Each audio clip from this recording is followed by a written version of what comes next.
on a warm summer's evening on a train bound for nowhere. Pizza Death by the band Pizza Death off their album Slice of Death. He was always so good at getting away from Roscoe and what was the other cop's name? Anus? Enos. Oh, yeah. Enos. The Proclaimers. Proclaimers. Jesus Christ. Hate that song. Speaking of shit, that's about how I would describe all your songs so far. I watched the Motley Crue biopic sitting next to my dad. I'm gonna need a minute just to think about what just happened in my heart. Oh, fuck, my shit stinks. Los Del Rio. Macarena. Oh, shit. So I'm kind of a Taylor Swift aficionado by now. You're so gay. 2 Unlimited. Get ready for this. What? All right, just sit back and fucking collect the paycheck, strum your little fucking guitar, and get off stage, all right? I'm a total Milli Vanilli whore.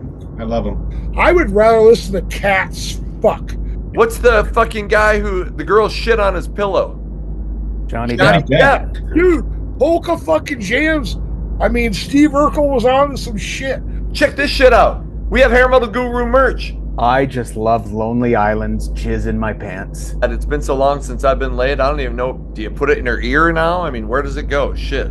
Damn. I wish I was your lover. Women were passing out. They were so excited to see this guy. And as soon as this episode is done, I'm going to be listening to it and probably masturbating in the closet. Patrick, that song was written by Guru's left hand. They just played Fargo, and I'm fucking a buddy of mine. I'm not fucking a buddy of mine, but Dear God, forgive me. I'm not stuck in the 80s here, okay? Until this day, that's why he has erection problems. There you go. Confetti. See? Even the computer knows I won.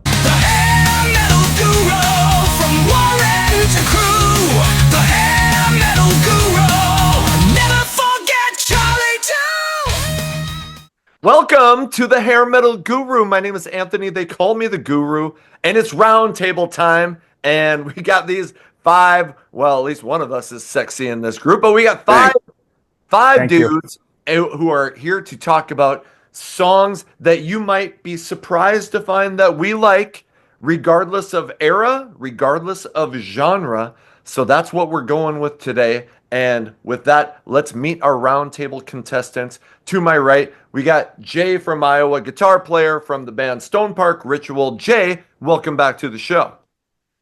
Thanks for having me back. It is always a pleasure.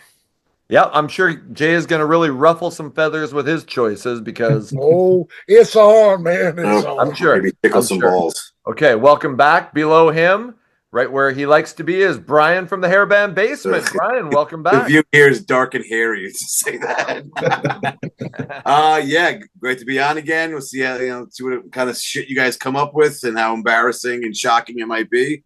Let me go through my shit. Find me on X, formerly known as Twitter, at HB Basement. Always talking music there. And find me on Stationhead. Download the app to hear the deepest of tracks, the rarest of bands, and the little known songs from the biggest named artists from before, during, and after the decade of decadence. So you won't hear Pour Some Sugar on Me, and Here I Go Again. Awesome. Welcome back. Great to have you back on. Next to him, we got Jason from Canada wearing the Unruly Child shirt. Nice choice. Jason, welcome back to the show. Always a pleasure. It's a highlight of my week when I get invited. My stuff too. You can find me on X at Reworld. Be down there once Anthony cleans this up. And we do Hair Metal Monday where I'll throw up, I like my obscure stuff, so I'll throw some obscure band up that you probably don't know. You can check out and just add to your disease. Awesome. And to my left, or whatever it is, we got Patrick, my good buddy from Vermont, who's been following the channel for a while. This will be his second appearance on the Hair Metal Guru, and he's got a kick-ass Skid Row Beside Ourselves t-shirt on. Patrick, welcome back to the show. Thank you. It's good to be here. It's an honor to be around with some of these folks. That's right. Yeah, that's right. He means right. you, even though you're the host. Yeah, we're nobodies. Fuck. And look at, he does all that cool background shit. None of us know how to do that. No, sure don't. Posters on the computer. I don't care enough. Yeah. So okay. Hey, follow me on X at Hair Metal Guru, and FYI, I finally have merch. So this is my first Hair Metal Guru t-shirt. I will be sharing the link if you want to purchase anything, and you know, I get it, money's tight, but if you're wanting to wear some of this, I got hoodies, I got t-shirts, I got what fuck girl shirts, whatever the difference is. I have girl t-shirts as well. So you have an option to purchase that. You also have the option to become a member. And even though it costs a little bit, you get early access to to some videos, first response to comments. So whatever you do, I just appreciate you being here. So now the topic of today's video, we kind of, in a way, could it be, what the fuck is the term we called it? Guilty pleasures. Guilty pleasures, even though, yes, most of us don't feel guilt about the kind of music we like. But when I put out the explanation for the video, I said, hey, we want songs that if somebody said, hey, you worship at the altar of hair metal, people might be surprised to go, oh, you also fucking like that. So I don't know about you guys, but I started going through by decade. I started with the 70s, and I'm like, oh, I just got to look through some playlists and figure out some songs and it took me, this could have been a 100-song playlist because we opened it up to any decade. And at first I was just all fucking like 70s, like pop rock, but so it was difficult to narrow it down. Anybody else? What was it like making your list? Nightmare. Just was long. Trying to get it down to 10 was a bitch. So I picked the 10 coolest, obviously, that's going to win. Like, please. Oh, okay. All right. Yeah. All right. I just picked songs that I like that I knew people were going to be like, what, really? Like, I'm going for Shock Valley. People are not going to think like this Okay. shit. I'm gonna, yeah. I just went with stuff that I actually listened to. I don't give a fuck what anybody's opinion is of it. Oh, yeah. No guilt, no fucks given. I'm with you on that. Yeah, zero. Absolute zero fucks given. Also a trip down memory lane. Oh, totally. And some of these are songs that I hadn't listened to regularly in a while because you get stuck in a rut. You're listening to hair metal, and all of a sudden I'm like, okay, let me revisit the shit that I listened to in the 70s. So yeah, I don't feel any guilt about this, but I tried to make it stuff that people would know, because I could go down a bunch of obscure rabbit holes and be like, okay, here's this fucking obscure band. But I'm like, that's not going to be any fun. So I tried to make it shit that I actually listened to that people might be surprised. So with that, we each picked 10 songs, and I just heard Mariah was supposed to be on. She said she had something come up, but she's going to try to join late. So when she joins, we'll just let her get caught up with her list. So we're going to go this route. We're going to go Jay, Brian, Jason, Patrick, myself. 10 songs that you might be surprised to know we like. Let's get into it. Jay, what's your number 10? Yay. Oh, Sorry. Sorry. Natural reflex. Got your name? Yeah. actually, This my show's number hard. 11, because fuck the rules. My number 11 is Myron Florin, Beer Barrel Polka. Thank you. Okay, fuck. Okay, what? Wow. All right. Dude, polka fucking jams. I mean, Steve Urkel was on to some shit on Family Matters back in the day, all right? Oof. All right. Whoa. Keep Hey, going. as soon as he said polka fucking jams, I just went opening montage in my head.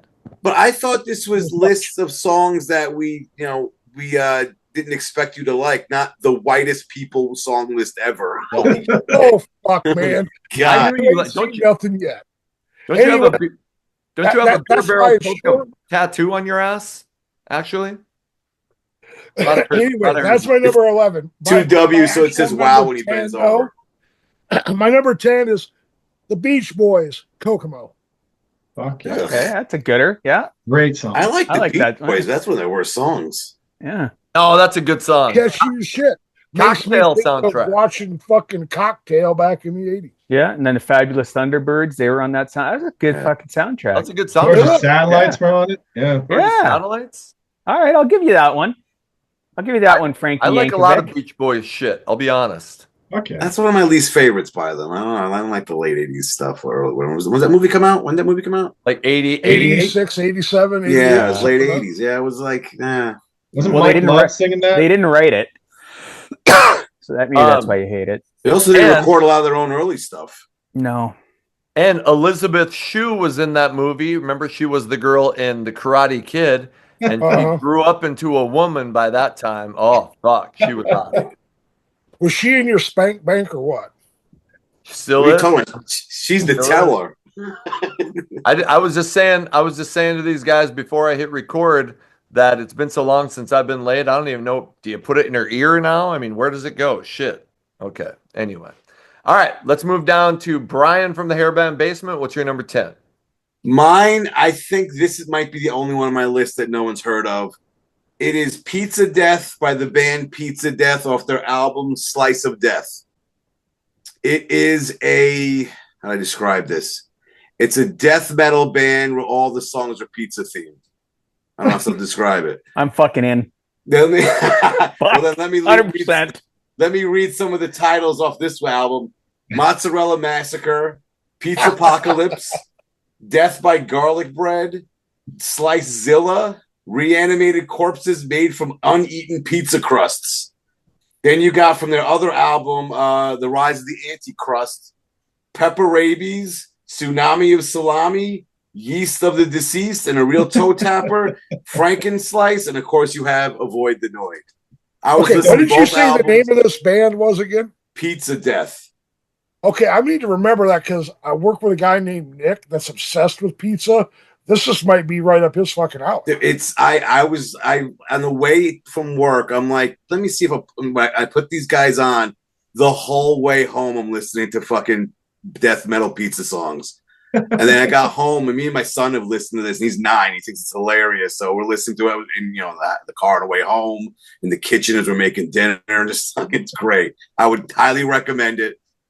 Check it out. I was just typing. This is gonna be on the work playlist tomorrow. I can already see people walking by my office going, "What the fuck?"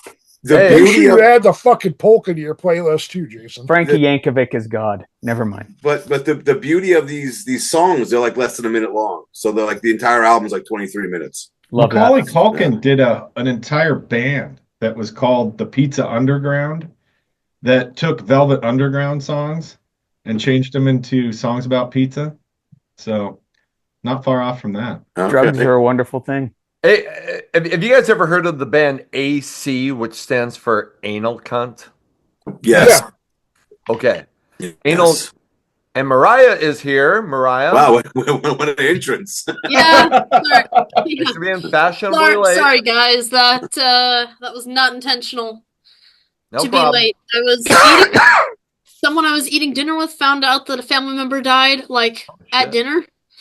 And yeah, kind of couldn't like run out on that one. So no problem at all. I just had like my wife's cousin band shirt on too. Still my presentation dress from earlier. Hang on, just put a band. I don't know what the hell's been going on. So my cousin's wife died, and I'm my wife's cousin died last week. A coworker of mine died a few days ago. I mean, a couple other people at work just lost people. Like, I don't know what the hell's going on this week. It's just been crazy. Yeah. Like, every other day, someone's just leaving us. It's been so weird. I hate to bring the show down, but wow, just fucking buzzkill. Yeah, let's go back to Pizza Death. Pizza Death. The second album is called Rise of the Antichrust, and here's how I'm gonna. So the band Anal Cunt. What your song titles from Pizza Death or whatever, they reminded me of this band AC. So here's a couple of their song titles. All I give a fuck about is sex. All our fans are gay. Anyone who likes the Dillinger Escape Plan is a faggot. Beating up hippies for their drugs at a Fish concert. And one more time, Big Pants, Bigger Loser. So anyway, these guys have tons of like short songs like that, and all the song titles are just fucked up. Okay. So Brian just went, but we're gonna put Mariah, since on my screen, she is right below Jay. So Mariah, are you ready to go? Do you have your number 10? Yeah, I got my list. Also, hi Patrick, I've not met you yet. Patrick, Mariah. Nice to meet you. We got the Skid Row shirts. That's pretty cool. There you go. Okay. And I like the background. That's awesome. Thanks. All right, Mariah, what's your number 10 song that people might be surprised to know that you like? Let's get past Yeah. those pleasantries. Get to business. Number Business. 10. I don't like all of this artist, but I like a couple of her songs, and go with Style by Taylor Swift. I don't feel like a lot of people would ever think I'd like any Taylor Swift song, so I'll go with American that. Poet. So what was the song? Style? Style. I couldn't name one of her fucking songs. Likewise. Fair enough. Gun to There's my lots of head. stuff I Sorry. don't like, but Ammo. there's some songs that it's like, yeah, I dig that. I got a friend who's super into them, so I've heard just about everything. That's I legit. coached girls basketball last year, and that entire fucking season, I listened to more Taylor Swift on the bus and like in practice warm-ups. So I'm kind of a Taylor Swift aficionado by now, and I won't let the cat out of the bag about whether or not I may have a Taylor Swift song coming up. Oh, because I was And just you thinking gave me shit about polka? Jesus. Okay. Yeah, right. You're right. Polka. You're right. You're All right. right, beer barrel polka, Jay. Beer barrel I look polka. forward to hearing what you guys have had so far when the video comes out. So, Oh, we're just I- new. I- We're I- only like three Jay in. did beer barrel polka, and Brian did some fucking pizza song. Pizza death. Pizza- Come on. Pizza fuck. death. Don't knock it till you Oh. listen to it, bro. I'm telling you. You're going to love it. All right, Oh, boy. let's move on. Let's go to Jason. This is going to be a 3-hour video if we don't get going. It will be a 3-hour Jason, what's your number 10? My number 10 is a song, a punk band from Canada. They're called the Dayglow Abortions, and the song is called "Fuck My Shit Stinks." Is this that you guys actually listen to? It is fucked. They are so good, and I won't like. They've got What kind of music is it? punk.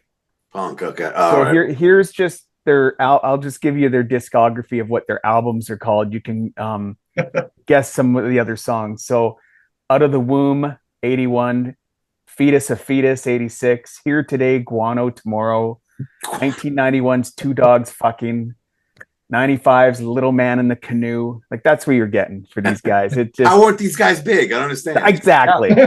And if you, so, I'm going to be listening to Pizza Death tomorrow. I sure hope somebody listens to Fuck My Shit Stinks tomorrow. Hell yeah, I'm going to listen to that. Hell yeah. Absolutely. The first one probably I am. go to. I Yeah. probably ain't going to be listening to Pizza Death tomorrow, but we'll see. Oh, I sure am. You got to check All out.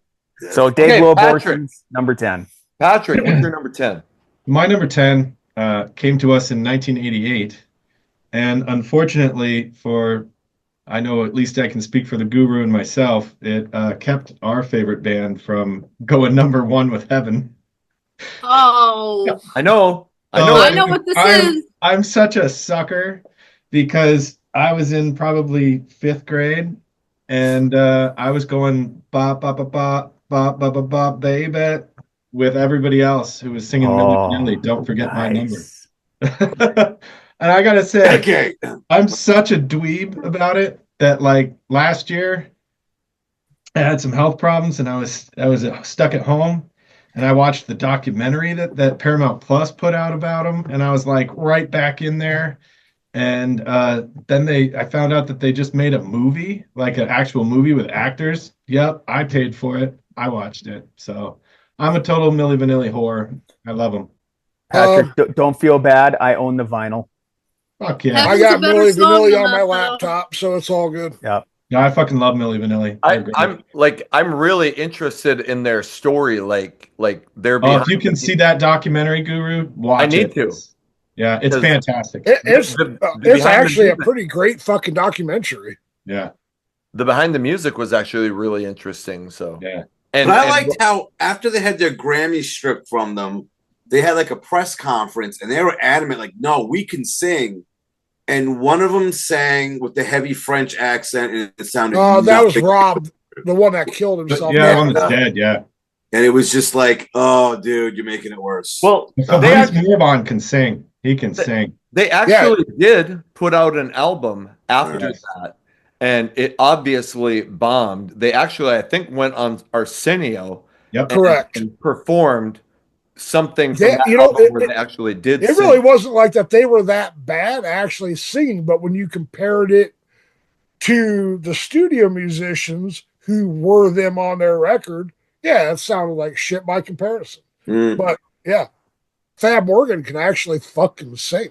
Yeah, he's a good dude. He's pretty accessible on YouTube. You can interact with him there. Oh, Guru, got to do a Millie episode. Might have to get another interview. Millie episode. Okay, well, hey, speaking of shit, that's about how I would describe all your songs so far. So now, wow, guess who's going to jump into first place with their number 10? And you guys are going to hear this song and you're going to be like, fucking A, he did it again. The guy is just a goddamn machine when it comes to go on already, Jesus. And my number 10, I remember going to see this movie in 1993 called Benny and June. Oh, shit. And, fuck. Look at Patrick's already laughing. Mary Stuart Masterson. And what's the fucking guy who the girl shit on his pillow? Johnny Depp. Johnny Depp was in this movie. And there's this song called I'm Gonna Be 500 Miles. The Proclaimers. Jesus Christ. Hate that song. Oh, I fucking love that song. I went out and bought that. You guys handle this. Bought that cassette right away. That is such a fucking pop earworm. I still love that song. And don't tell me you just had Beer Barrel Polka. I don't want to hear anything about it. He wins. He's ahead of you. So here's the irony of your pick. I was talking to a friend last night about what we're doing now, and they suggested that song. I'm like, not that fucking shit. And then here we are today. Here you go. That's a good damn song. I'm telling you. All right. And I can just tell all of you guys are like, yeah, hey, I'm gonna shit on it. I'm gonna shit on it. And then as soon as this episode is done, I'm gonna be listening to it and probably masturbating in the closet. Okay. No, it just sucks. All right, let's move on. Let's move on to number 9. And Jay, what do you got? Well, what I should have done was put your love song to Brian, Truly, Madly, Deeply by Savage Garden on my list. That way that gets stuck in your head like the Proclaimers is going to get stuck in mine. There you go. But my number 9 is That's Life by Frank Sinatra. Oh. Can't go wrong with Sinatra. No, you cannot. No, you cannot. Jenny Lane did a cover of that. It's a great one. Jenny Lane did a cover of that? Yeah, on there's a tribute album, one of those Cleopatra tribute albums. Oh shit! Did that. Wow, I didn't know he did that one. Okay. Can't say anything about Jay's pick. Fuck, it's Frank. Sorry. Yeah. Chairman of the board. Exactly. Yes. Yeah. Yep. Yes, but it's funner when I can make fun of the shit that he picks. So, all right. It is, but it's Frank. Okay. The night is young, Guru. The night is young. That's true. Bite your tongue. Okay, Mariah, we're up to you with your number 9. Yeah, so I think this song was a bit of a surprise to me too, because it's from its soundtrack of a musical movie, and I don't like musicals. So it was a bit of a weird one to me, but essentially anything off the Greatest Showman soundtrack, I went with Never Enough, because I think that is a beautifully sung song. I don't know if you guys have ever seen that movie. Came out, I don't know, 10 years ago maybe? Are you talking about Never Enough by LA Guns? Yeah, not that one. I do like that. But who sings at Wolverine? No, that one is sung by a woman in the movie. He does sing several songs in that. Yeah, but, no, that soundtrack is incredible, but I don't think anyone would guess I like that. I would guess that I would like that. So surprise yourself. Got it. Yeah. All right. Happens. Jeez. And then the other 4 of us sit here like, we're 5 of us. We have not a fucking clue. Yeah. Okay. Right after Pizza Death, I'm going to be downloading the fucking. Well, my next one is not. Yeah, it's not gonna. It's a weird. All right. Speaking of your next one, Brian, what do you got at number 9? Well, mine is also from a musical, and I loathe musicals. I think they're garbage and stupid. They are. Yeah. And I used to watch this one every Easter morning. It's from Jesus Christ Superstar, the song Superstar. You're so gay. Sung by the late great Carl Anderson. I remember watching this like in the late 90s with a friend, and it was like, oh, now I get the story of Easter. But this, I mean, the whole movie is just so goddamn 70s. But I mean, it's an epic ending to this movie. I think it's fantastic. I'm gonna fuck what you guys even say, but I like the lyrics. Oh shit, where is it? If you'd manage better if you had a plan. Now, why'd you choose such a backward time in such a strange land? You would have come. You could have come today. You could have reached the whole nation. Israel in 4 BC had no mass communication, and with the bass line is killer in this song. The backing vocals are great. I'll fucking watch this movie any day of the week. You don't like it? Go fuck yourselves, you sinners. You sinners. Okay. All right. Going in direction I never saw it going. Stunned. You said any genre, man. We're going to be everywhere today. Right. No rules. No rules. All right. Jason, what's your number 9? I think this pick will have the respect of everyone, just like Frank Sinatra did. Mine is number 9 is the Charlie Daniels Band, The Devil Went Down to Georgia. Oh, fuck yeah. Okay. Yeah. Obviously. Fucking awesome. Is there anyone that doesn't like that song? They should be, I can't even. They should be exiled to Canada. We don't want them either. Fuck you. Keep going to Greenland. Yeah, whatever. Send them to Mexico. No, wow. Everybody likes that song. That's a great song, right? Fuck. Yeah. Okay. All right. I can get on board with that. Cool. Jason, no, fuck. Patrick, what's your number 9? Picture 1991. A young 13-year-old Patrick is sitting on the couch, eagerly awaiting Poison's performance on the not the VMAs, the Video Music Awards on MTV. When his second favorite artist takes the stage, Prince, and all of a sudden my parents show up and sit down, waiting to take the TV away from me. And I was all excited because Prince was going to play this song until I realized that Prince was wearing assless yellow chaps on national TV, and I was stuck with my parents watching an amazing performance of the song Get Off, in which most people know that song for the chorus when he says 23 positions in a one night stand. Yellow ass, and that's when Patrick came out of the closet. You know the one piece of that that's bad enough is having to sit there with my parents for it, but having to sit there with my parents and watch it for 6 minutes and 47 seconds is sheer terror. So, but it was awesome, and I love that fucking song. It's great. So until this day, that's why he has erection problems. Yep. I mean, I watched the Motley Crue biopic sitting next to my dad. That was not the most comfortable movie to watch with a parent either. So, especially like in the first 5 minutes when they got some squirting all over the apartment. Like, yeah. Yep, we're just sitting watching straight ahead. We both love Motley Crue, so we were both gonna watch it. But well, I fucking love Prince, and that guy could do no wrong, and he's a motherfucker of a guitar player. Yeah. Oh yeah. Oh, for sure. Well, FYI, I dated a squirter once, and that shit is insane. What was his name? Tap, remember? Hey, Tap. Oh, yeah. Tap. Okay. Well, I think technically all chaps are assless. That's the whole point of them. Yeah, if you ever look it up, he's in a complete yellow bodysuit, missing. Yeah, I remember the show. Yeah. But it's more fun to say assless chaps than it does have a better ring, but yes, it is. Okay.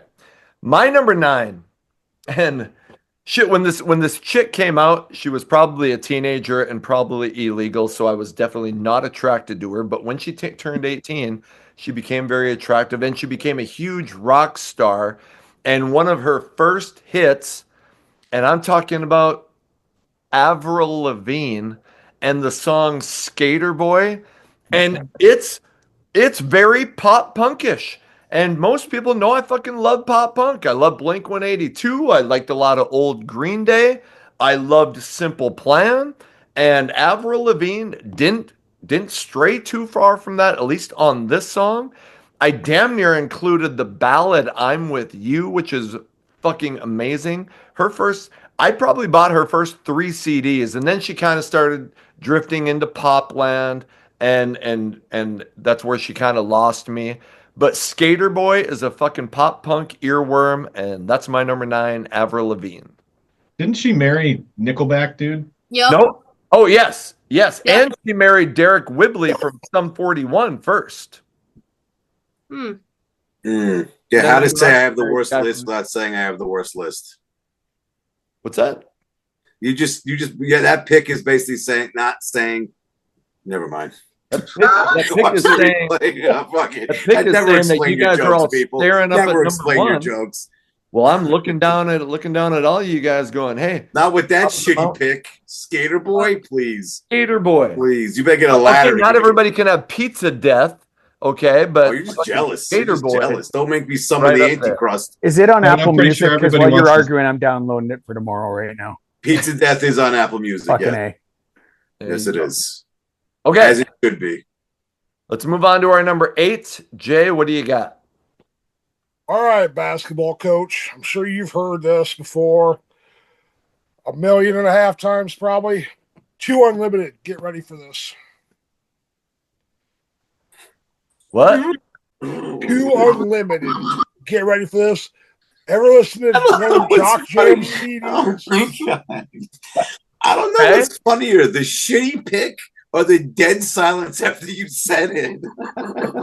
And this is why I'm fucking winning this shit, right? Oh my God. I mean, maybe I've heard it, but God, you've heard of it, and he's all sporting events. He used to be huge. Okay.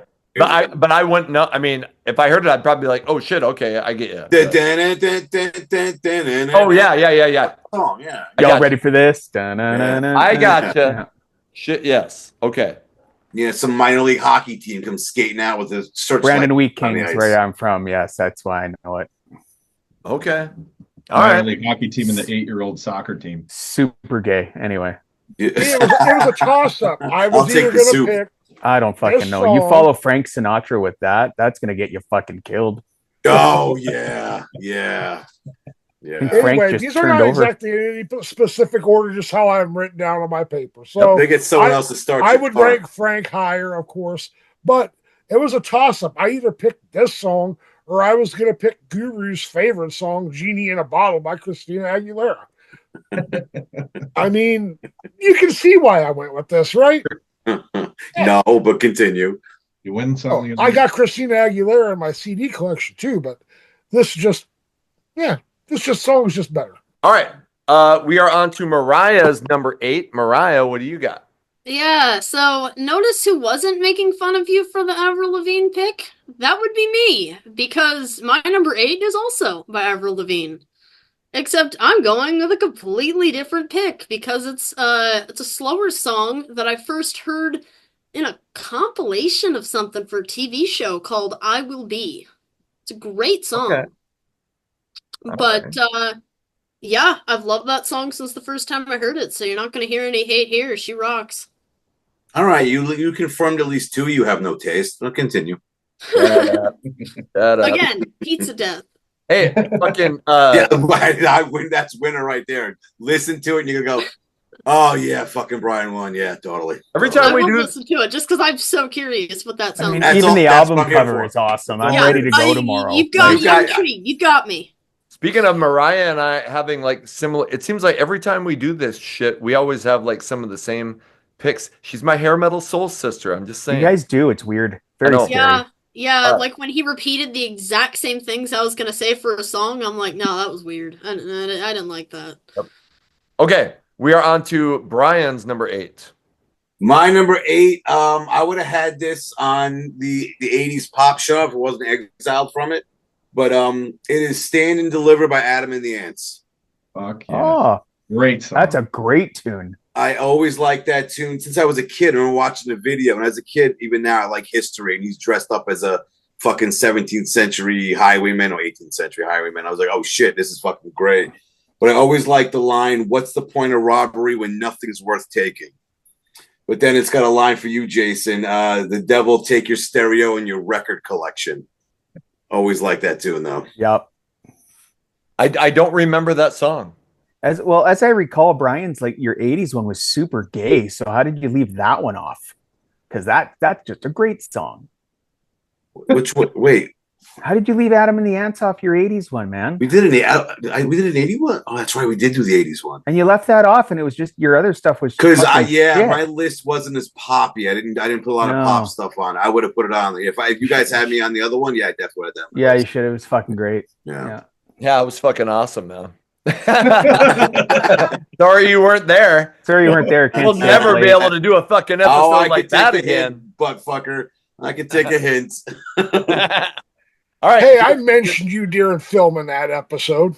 That's right. I I did, made a comment about you being asleep. If Yeah. it was Yeah, you late, I did. I probably remember was. that. Yeah, it probably was. All right, Jason, what's your number 8? Well, like mine are in no order either, but I will say, and I just remembered how much I freaking love this song when I watched some Saturday Night Live anniversary stuff on the weekend, and I just love Lonely Island's Jizz in My Pants. So what's the song? It's just such a great parody song, man. I just, I don't know. I just love it. It's a great tune. I don't know this one. What? I don't either. You're What? missing out. Lonely Islands? Lonely Island. It's like Andy Samberg, whatever. They got like 20 songs. Like I just had sex, I'm on a boat, dick in a box, mother lover, and this one is Jizz in My Pants. It's great. These are. Okay. I All know right. this is. I know it's real. I know of it, but no. Yeah. Jizz in My Pants actually charted. What? I remember Dick in the Box. Dick in a Remember that Box, one? yeah. Remember that one, Dick in the Box, yeah. Hey man, we said we were doing weird ones. Yeah, Okay. I All love right. that tune. It's on a playlist. I gotcha. I guess. I mean, it's no death pizza, but pizza death. Pizza Death. Come on. Oh my god. Just pizza. you guys are going in directions I didn't see Pizza. coming, but Yep. whatever. Okay. That's the point. Patrick, what's your number 8? Dear God, forgive me. In 1995, I worked in a baby clothes store, What? and I wound up bringing all my friends to work there. So you had like 5 dudes working in a Carter's Children's Wear in Troutdale, Oregon.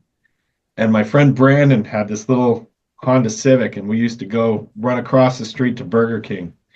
And one day he put in a cassette tape, and it wound up getting stuck in there. So for the entire summer, we had to listen to this one cassette tape.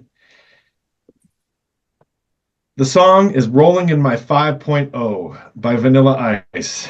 There you Fucking go. right. I love that song. Using the sample from the Steve Miller Band of Fly Like an Eagle and the great lines, when I'm sweating like steam and you can feel the flow, then I'm rolling in my 5.0. I fucking love Vanilla Ice. That dude is the Thank you. motherfucker Thank on the you. planet. I don't know about those lyrics though. All I right, got so to now we're meet down him. to 4 people with no taste. So. I got to meet him in 2000. He played a little concert at a place called the Mason Jar in Arizona. There was probably like 100 people there. That fucker stayed afterwards the entire time and met every single person, took a picture with every single person, was talking to people's friends on their phones. I mean, he was the nicest dude. So I love Vanilla Ice. I have no shame in saying it. Rolling in my 5.0. Check it out. I'll be honest. I almost had Ice Ice Baby in my list because I could Same. probably still rip off a few verses from that without looking. So I think half of America knows every word to that song. yeah, probably. I'm actually a little more concerned that you were working at Carter's.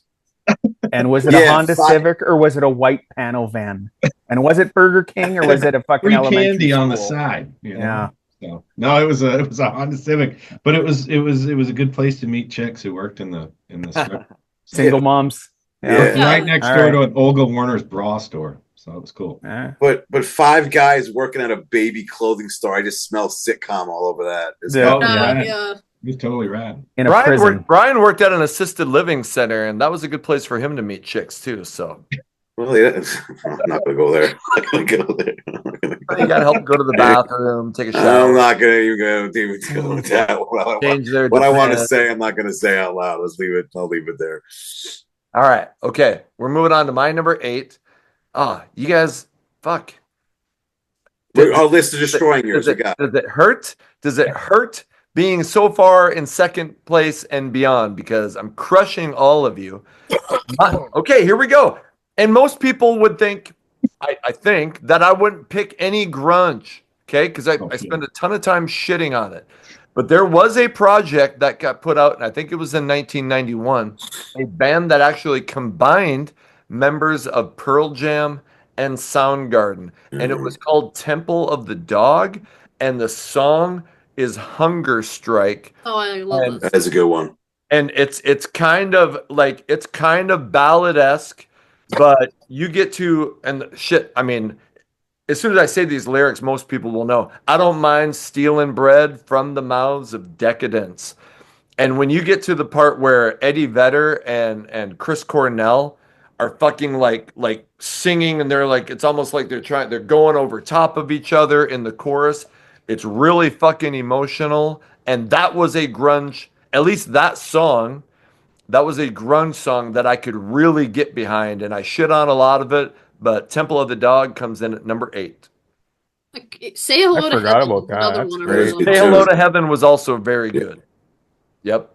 That came out way before their big albums. Yep. I think it came out way before that. Came out in 91 before 10 was released, I think. Yeah. Chris Cornell made Eddie Vedder sound good on that. I'm not a big Pearl Jam fan. But neither am I. But that thing didn't do much until like Pearl Jam Soundgarden started getting big, and then everyone started buying that thing. Once they started going, then it started selling. Yeah. Okay. We are done with our number 8s. We're on to our number 7s. Jay, what do you got? Billy Myers, Kiss the Rain. Billy Myers? Silence again. Is your mic working? What? Is it a polka song? So clearly you guys haven't heard the song. Check it out. Desmond Child wrote it. So all right. Yeah. Billy Myers? Billy Myers. Okay. Billy Myers a chick? Because that sounds familiar. Yeah, I know. I didn't know. All right. Okay. It'll be right after Pizza Death. Yeah, you guys are shaming the name Pizza Death with these lists. Oh, yeah. Fucking. Yeah, it came out, I don't know, mid to late 90s. Yeah.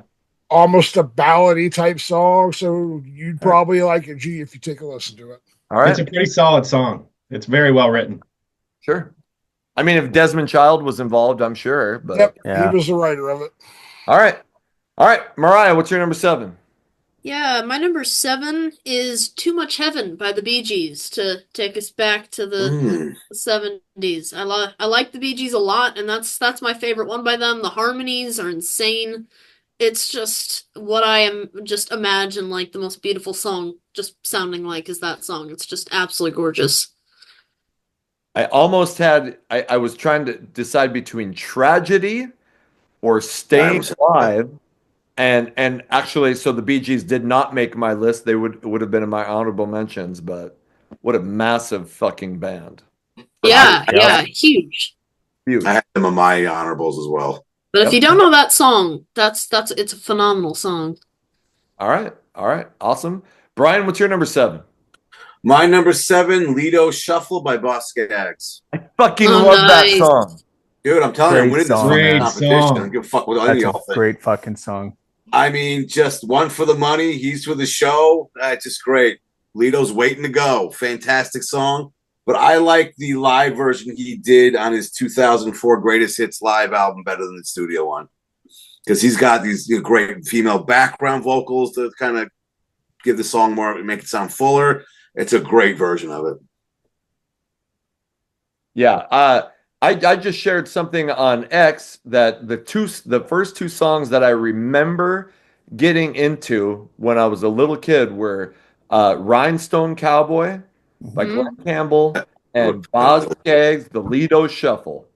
Love that song. Great tune. Yeah. Okay. All right. Jason, what do you got? Number 7. We've already been talking about the Bee Gees, so I thought, mine are in no order, but I'll take this opportunity to talk about mine is a Bee Gees song, but mine is Staying Alive by Ozzy Osbourne. Ooh. If you've never heard it. He did a cover of that song? Yeah. Him and Dweezil Zappa. It's fucking great.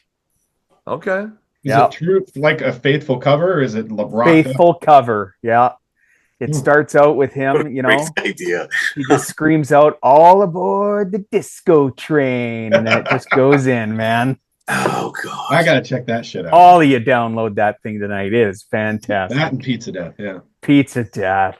I'm telling you. Okay. All You know, right. the one thing people are going to walk away from in this video is Pizza Death. It's fucking Pizza Death. I know it.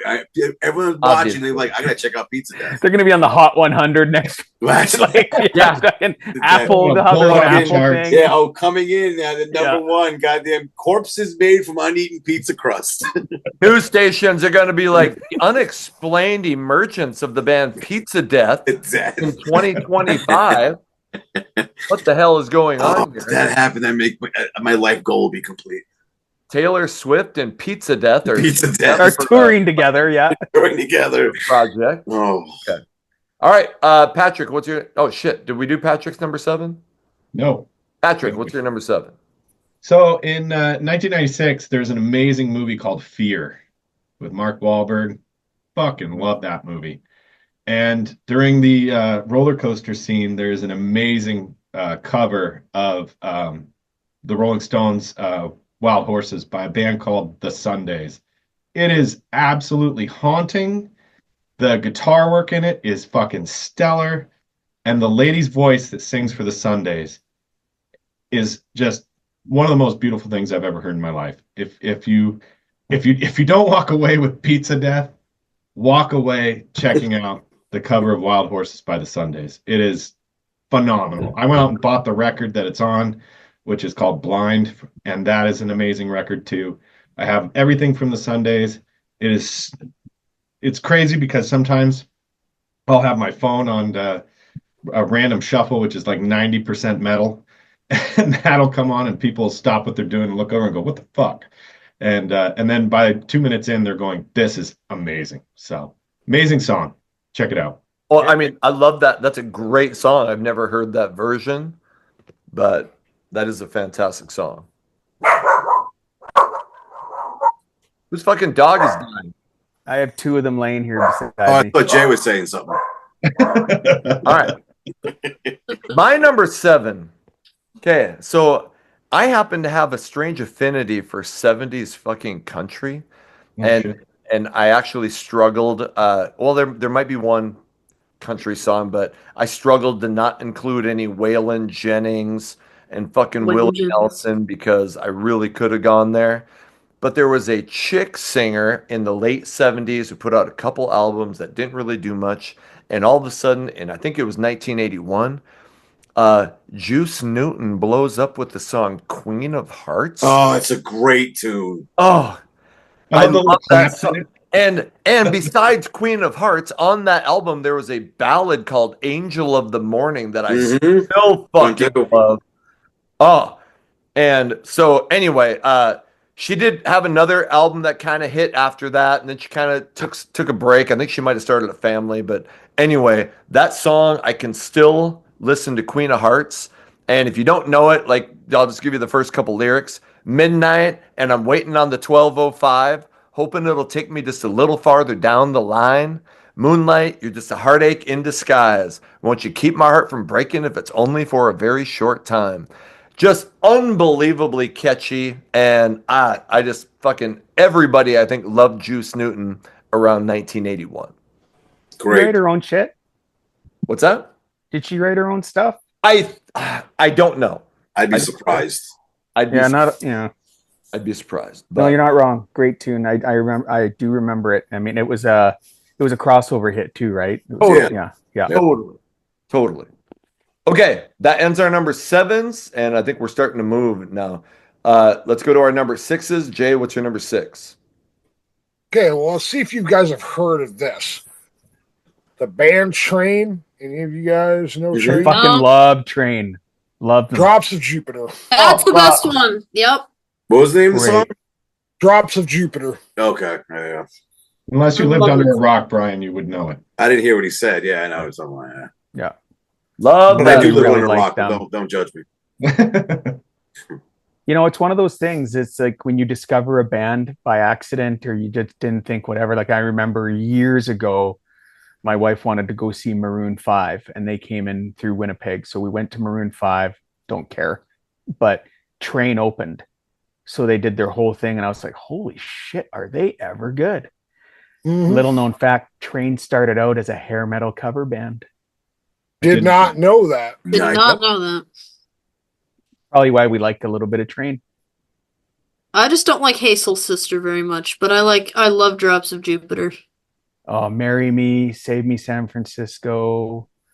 Such just great, great music. On their first album, the first hit they had was a song called Meet Virginia, which Yeah. is a good song. Another But there great is one. a ballad on there that it's called I Am, and it is just fucking drives into my soul. I shit you not. So if you like ballads, and that I Am by Train off their debut album is amazing. So Amazing band, great band, and I love underrated band. Drops of Jupiter. That's a Yeah. great fucking song. Yeah, and well, I know at one point, bass player from Black Crowes was in Train. Oh, You didn't know I didn't that. know that. Did not know that. Did not know that. Okay, Mariah, what's your number 6? Yeah, my number 6 is, I want to say it's early 2000s, late 90s song called Feel Good Inc. by Gorillaz. Great tune. Yeah, yeah, I like that one. That one will get stuck in my head, and I got a lot of good memories of singing that one with my brother in the car. But yeah, the Gorillaz, I love that song. That's a good tune. And it's a song all of you have probably heard, even if you don't realize you've heard it, because it was one of those songs for me. I had to learn how to play it, so yeah, I know that song. Oh yeah. Okay, all right. I don't know that song, so I'm just fucking. Yeah, you should check it out. Yeah, I think you'll know it when it plays. Yeah. Okay, all right. Okay, Brian, what's your number 6? My number 6, probably I wouldn't say the biggest band, but I had to go Yacht Rock. I'll Supply the Love by Toto. Oh my God, I'm a huge Toto fan. Toto is a fucking unbelievably talented band. Yep. Probably They're some of the so best goddamn good. musicians It's one of my ever. favorite songs by them. I mean, I almost put Hold the Line or even Africa, but yeah, learning how to play also helps. So a lot of songs I have on here, I learned how to play, so it kind of puts it on there. But yeah, fantastic fucking song. Just a good goddamn song. Bobby Kimball wails in that song. Yes. Toto, actually, all those guys were like session players. They were all phenomenally talented and played on everybody's albums. And then they're like, fuck, how about we try something? And then they became like one of the biggest bands in the world with that album with Rosanna and Africa. But they had a lot of hits, man. Great. You know what's crazy about them too is they've had multiple hits with multiple singers. That's true. Yeah. True. Okay, Jason, what's your number 6? My number 6 it's more of a current tune in the last few years, and it's slow. I wouldn't call it a ballad because it's kind of heart-wrenching, and he wrote it for Chris Cornell, I believe, and it's Scott Stapp, Gone Too Soon. Powerful song. Like, if you've ever lost somebody and you just need something, that's a great fucking song. Just gets you in the feels, as the kids would say. Okay. All right. I got you. You don't know it, Mr. Ballad, do you? I don't, but I mean, I know it. I do actually have a Scott Stapp solo album, but I don't recognize that song. So yeah, it was the album that came out. I want to say a couple of years ago, but in our brains, it was probably like 8 years ago for all we fucking know. But I mean, his most recent solo effort before getting back with Creed, and that is just that's a tough song. That's a good one. Sounds good. Patrick, what do you got at number 6? Horribly embarrassing, but a beautiful song. I guess, you know what? None of this is embarrassing because their great song is a great fucking song. So from 1991, one of her first big hits. I mean, she had a couple before it, but I Will Remember You by Amy Grant. Incredible song. I love that song. Hey, man, Baby, Baby. That's a great tune, too, by her, right? Every time I hear that I Will Remember You song, though, it takes me back to sitting in the back of the bus, in 7th grade, 8th grade. It's just a great song. Incredible.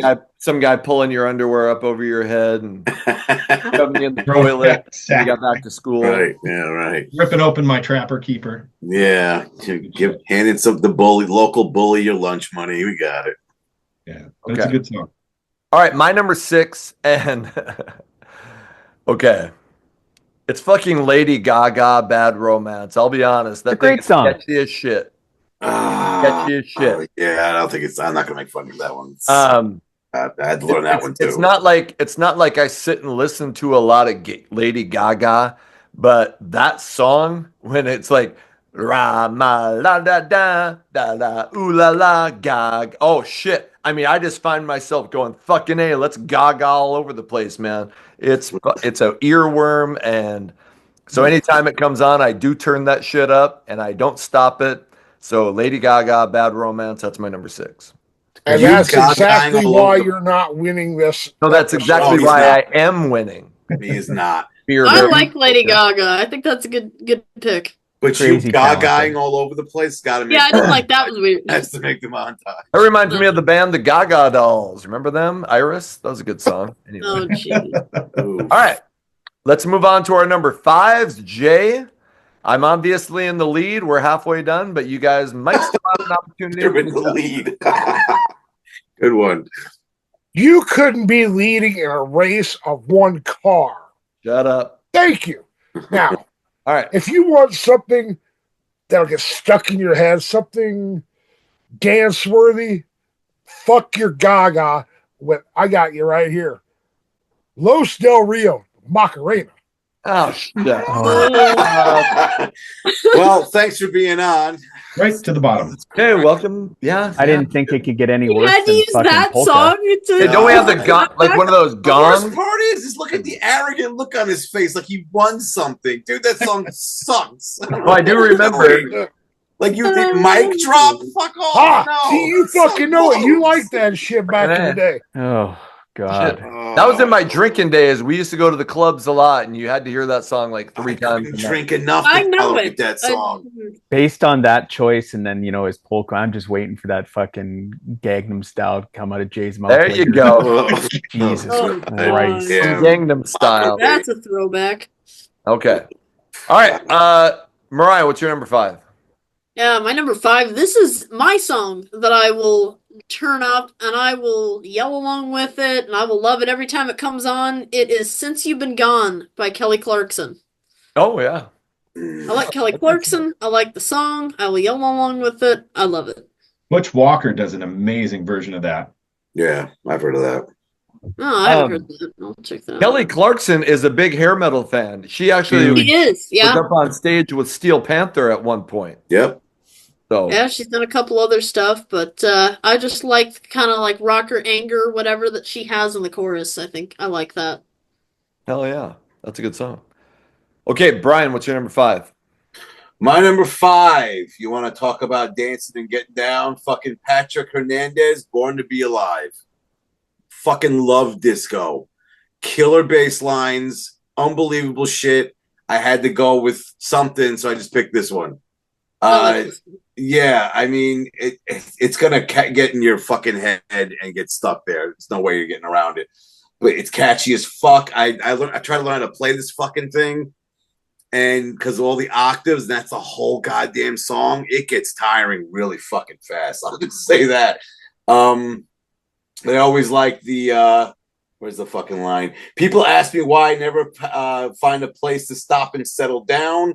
But I never wanted those things. People just need people need to justify their lives. All you need is a suitcase, an old guitar, and something to occupy my time. You're all getting that shit stuck in your head right now. Born to Be Alive. Fuck By who? Okay, I typed it in. I'm gonna check it out. I don't. You don't know this song? Seriously? No. Wow. Maybe I have to hear it. I don't. I can't. Patrick Hernandez. Oh my god, it's probably the only in song here. big, but yeah, it's catchy as fuck, dude. Catchy as fuck. Yeah, it's got a lot of streams, over 250 million. Yeah, it's not. Yeah, I know. I'm winning this. I'm telling you. After I listen to Close. Pizza Death 15 times, then I'll listen to Patrick Hernandez. I love Pizza Death. Who walks away with anything from this video? It's gonna be fucking Pizza Death. I can't even. Yeah, let's. Okay, Jason, what's your number 5? My number 5 is the live version, just simply because of the guitar in it. I don't know whether it was Hannah Montana or Miley Cyrus. I don't fucking know, but the song's called Start All Over. It is a fucking banger. The live version. Yeah. Okay, interesting. Listen, I have 3 daughters, so yeah, I went to the movie. And I was also going to say, because Mariah stole the Kelly, I would listen to anything by Kelly Clarkson, by the way, Mariah. And truth be known, you guys are really going to burn me for this, is my wife and I are going to Vegas in the fall to see Kelly Clarkson at Caesars. So, oh, I would do that. Yeah. But anyway, I'd take a plane ride to go away from there. Miley Cyrus, Hannah Montana, I don't know, start all over. Just fucking listen to the live version. It's catchy as fuck. Yeah, I knew it would be a tie between you and Jay for the gayest list of the fucking video award. There you go. Hook up there. I smell hook Gotta up. win something, man. That's interesting. I was the right age for Hannah Montana. That was huge among everyone my age, but that was just never something I got into or watched, so I have no familiarity with that there were even songs in there. Well, who plays the guitar on that you like so much? I don't. It was actually her dad's guitar player that would tour with Billy Ray. Okay. And the guy who put all that tour together, and his name just left my head. The guy who put that whole tour together was like, he would do Michael Jackson and like all the big, like the Jackson family. Kenny Ortega did that whole tour and put her band together for her. And I just remember taking my girls to the movie. It was the concert movie, and that's what she led off with. And I was like, holy fuck, that song rocks. And then it was downhill from there, of course. But shit, like, It started off well. Yeah, it started off well for me. Speaking of her dad, Billy Ray, I know people gave the song Achy Breaky Heart was, a huge hit. That dude actually had some really good like ballads and shit that were outside of that song. Like there was a song on that album that was called Could Have Been Me. There was a song called Some Gave All that was Some Gave All is a great song for like yourself, soldiers, veterans. Yeah. So yeah, I mean, anyway, off topic, but yeah, Billy Ray had some good shit. All right. Patrick, what's your number 5? So whenever this song shows up on the radio, I swear to God, if you know the words to it, you're lying if you're not belting out every part of the chorus. From 1992, it's Damn, I Wish I Was Your Lover. Sophie B. Hawkins. You son of a bitch. That is such a fucking good song. And, like the first time I still remember the first time I heard it, I was waiting for Married with Children to come on. And there was a commercial for 90210. And the song was playing in the background. And I was like, what the fuck is that? And the next thing I knew, it was on the radio constantly. And you cannot get that song out of your head when it plays. I love it. Okay. Little known fact, Patrick, that song was written by Guru's left hand. Okay. I absolutely love that song by Sophie B. Hawkins. It would have been my number 1, if you will. It was the first song on my list. My hat is off to you, Patrick, but you fucking son of a bitch. Now I'm going to have to pick another number 1. So really, that was going to be your number 1, eh? Number 1A. Like that? Yeah. I thought your number 1 was going to be Shania Twain. What is it? Man, I wish I was. I wish I was a woman or something. No, what the hell is her big song? Wait. I would rather listen. Man, I feel like a woman. I feel like, yeah. Man, I feel like. I'm going to say in Jay's case, it could be Man, I Wish I Was a Woman. I'm going to say with that song, when she performed that at the Grammys, she dominated that fucking stage. Like, I'm not a fan of the song, but I remember watching that one. Yeah, I'm like, holy shit, this woman is just fucking taking care of things on the show right now. No, she's a unbelievable performance. Yeah. Okay, so here's my kryptonite. I can't stand chick country singers. It's like, it's torture, absolute torture. I would rather listen to Cats fuck than listen to any female country singer. Okay, you have that in your CD collection. Yeah, right. I should. Cats fuck volume 2. Cats fuck. The first album was Meow. That's right. All right. We're moving to my number 5. And here's where fucking did we lose? We get upset. We make group. Oh. Okay. Fucking Canadian. All right, keep going. Easy. There he is. I had to scratch my balls. Didn't want anybody to talk about it. Shania Twain. It took him about 10 seconds. Exactly. Yeah, a little bit. Not gonna lie, it did. Right in his But pants, like the song said. here's where Mariah and I we fucking just are like this when it comes to music. I also And have like Taylor this when it Swift, comes to looks. and then we're like this when it, no, I'm just kidding. Okay. Oh, man. Um, my number five is also Taylor Swift, and I'm not sure when this song came out. When I was teaching, I had this girl in my class who just loved Taylor Swift, and I was like, "Well, here's the stuff I like, you know." And I like rock ballads, like "Every Rose Has Its Thorn," blah blah blah. And she goes, "You need to listen to this song, Exile," and it's a duet with a guy That's named good. That's Yes, a good one. it's a duet with a guy named Bon Iver. And I know some Bon Iver. I remember downloading a song now. I can't remember what it's called, but it's actually a fucking heartbreaking ballad. And it's like it's written from the point of view of the guy Bon Iver like sees the girl with another guy, and it's what he's thinking about as it's going on. So here's some of the lyrics. I think I've seen this film before, and I didn't like the ending. You're not my homeland anymore, so what am I defending now? You were my town, now I'm in exile seeing you out. I think I've seen this film before. And Wait, what's this song? Because I shut out when you were talking, like I always do. Exile, Exile Okay. by Taylor Swift. And there Oh, comes a point where they're going back and forth, and he's saying like you didn't give me any warning signs, and then she's harmonizing over the top saying I gave you so many signs. And if you've ever had a relationship go bad, like you can really relate to this song. I fucking love it. So if you haven't listened to Exile by Taylor Swift with Bon Iver, that is my number five. That's one of my favorites. Oh, As I said, I like some Taylor Swift stuff. That one is way high up there, and I think you might have the most recent song because that came out in 2020. there you go. Fucking A. Yeah. Yeah, I'm not stuck in the 80s here, okay? All right. No. Let's cool. move on to in the Gaities. the Gaities. The Gaities. 80s.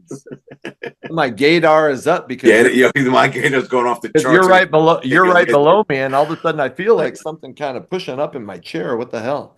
Okay. That's your thumb. Yep. Okay. Moving on to number four. Jay, what do you got? Okay, well, I had to move a few up because I can't say my number one anymore. Thanks a lot for that, Patrick.